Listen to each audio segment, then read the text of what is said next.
दे दिया। आपकी नजर में वसीम भाई चुनाव जीत रहे थे, आपने वसीम भाई को वोट दे दिया। आपकी नजर में इलियास भाई चुनाव जीत रहे थे, आपने इलियास भाई को वोट दे दिया। 4 वोट थे, वो भी 4 जगह बढ़ गए, तुम खत्म हो गए। ये साजिश है कि जब तुमसे कहा जाएगा कि तुम्हें भाजपा को हराना है, सबसे पहले तुम हार जाओगे, क्योंकि जो हराने के लिए वोट डालता है वो कभी नहीं जीत सकता, वो कभी नहीं जीत सकता।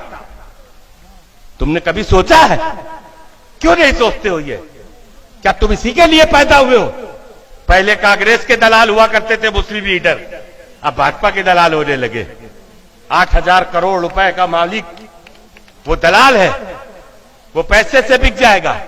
जिसकी सर पे जो टोपी है उस पे भी नालैने मुबारक बनी है, जो साल के 6 बार आका सल्लल्लाहु अलैहि वसल्लम के रोजे पे पड़ा रोता रहता है, जो मंच पे बैठता है जितनी देर खामोशी से कुरान का विर्द करता रहता हैगा, जो मंच पे डाइट पे खड़ा होता हैगा, बावजू होके खड़ा होता हैगा, वो शख्स तुम्हारे लिए दलाल है, वो शख्स तुम्हारे लिए गद्दार है, वो शख्स तुम्हारे लिए एजेंट है।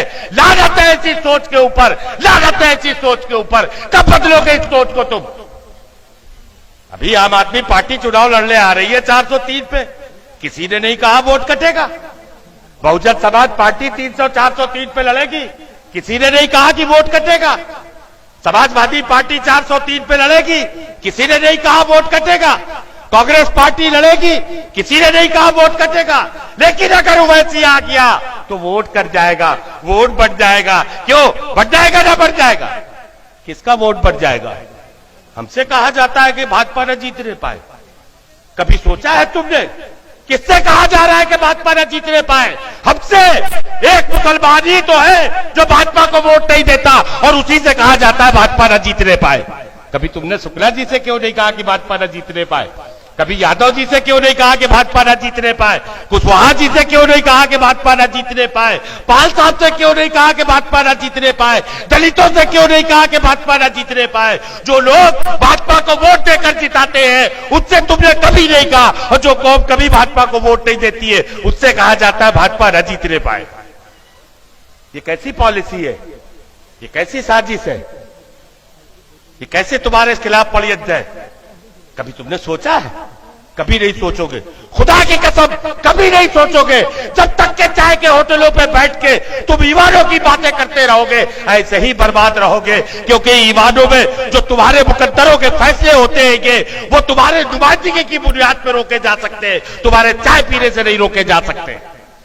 एक चाय पी, सरकार बना दी, दूसरी चाय में गिरा दी। कभी सोचा है तुमने? उत्तर प्रदेश जैसा सूबा, 24 करोड़ की पॉपुलेशन, 20% मुसलमान, यानी समथिंग 5 करोड़ मुसलमान। 2014 में एक भी सांसद तुम्हारा नहीं जीता, तुम्हारी नुमाइंदगी खत्म कर दी गई। लेकिन तुम न जागना, तुम कभी न बेदार होना, तुम कभी न सोचना। और अगर इस बातों को कहा जो यूसुफ मंसूरी ने तुमसे कही, तो कहने लगे क्या यार बेवकूफी की बात करते हो, हम 20% है, वो 80% है, भला कैसे उससे मुकाबला हो सकता है? खुदा की कसम, मेरे आका सल्लल्लाहु अलैहि वसल्लम ने अगर ये सोच लिया होता, 313 लेके निकले थे, हजारों का लश्कर सामने था, खुदा की कसम आज इस्लाम न फैलता अगर यही बात मेरे आका ने सोच ली होती। हमने 830 साल हुकूमत करी इस मुल्क के अंदर। क्या हम यहां बहुसंख्यक थे? क्या हम यहां अक्सरियत में थे? हमने 800 साल स्पेन में हुकूमत करी, क्या हम अक्सरियत में थे? क्या हम बहुसंख्यक थे? नहीं, हम वहां भी अकलियत में थे, यहां भी अकलियत में है, और आज भी अकलियत में। अकलियतों से कभी ना कोई जंग जीती हारी जाती है, अकलियत होने की बुनियाद पर न कभी चुनाव हारा जा सकता है। क्योंकि जब चुनाव की बेला में आओगे तो ये गणित बदल जाता है। उत्तर प्रदेश के अंदर हमसे बड़ा वोट बैंक किसी का नहीं।